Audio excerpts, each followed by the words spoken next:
बहुत समय पहले की बात है। किसी गांव में एक सम्राट रहता था। उस सम्राट के पास सब कुछ था।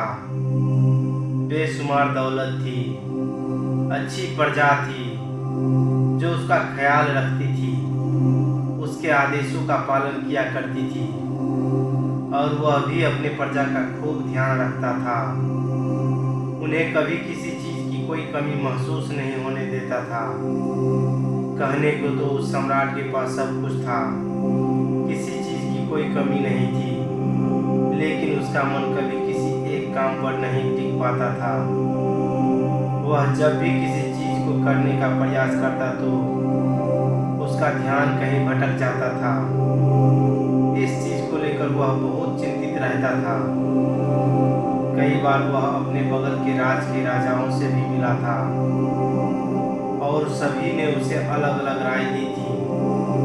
सभी ने उसे अलग अलग तरीके से बताए थे।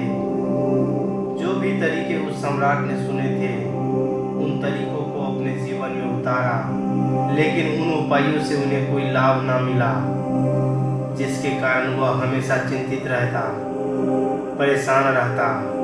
कई बार तो रातों को उसे नींद भी नहीं आती और वह केवल करवटें बदलता रहता। एक दिन सम्राट के कानों तक एक बात पहुंची कि उसके राज में एक ऐसा असाधारण व्यक्ति है जिसके शब्द अनमोल है, जिसके एक एक शब्द में जीवन का रहस्य छुपा है, जीवन का सत्य छुपा है।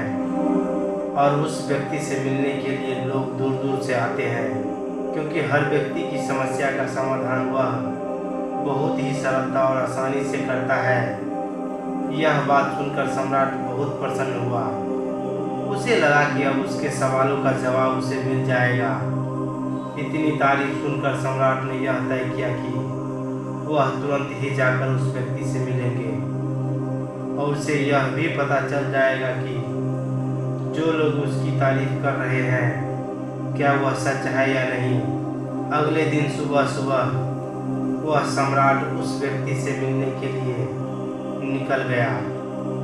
रास्ता कुछ ज़्यादा ही लंबा था, जिस कारण सम्राट ने बीच रास्ते में आराम किया।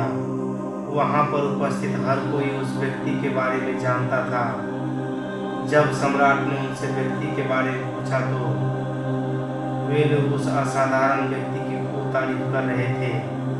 तभी सम्राट ने सोचा कि लगता है यह व्यक्ति बहुत बुद्धिमान है, बहुत ज्ञानी होगा और प्रभावशाली व्यक्ति होगा, अन्यथा हर कोई इसकी इतनी तारीफ नहीं करता।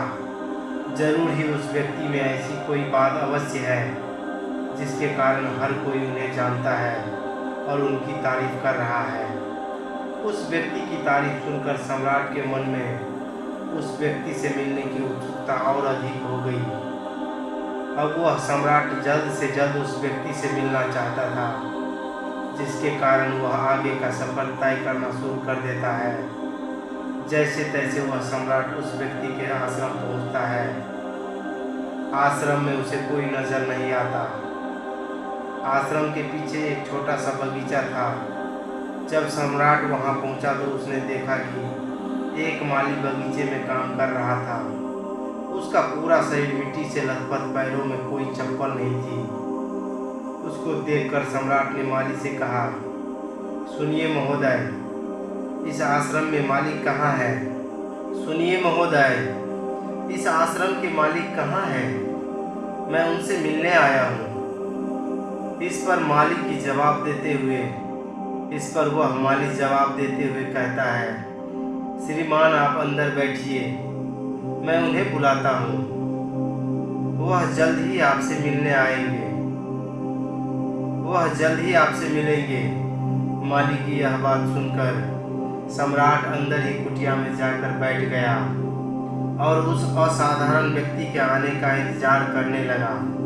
कुछ देर प्रतीक्षा करने के बाद जब असाधारण व्यक्ति उस सम्राट के सामने पहुंचा, उसने देखा कि यह तो वही व्यक्ति है जो बगीचे में काम कर रहा था।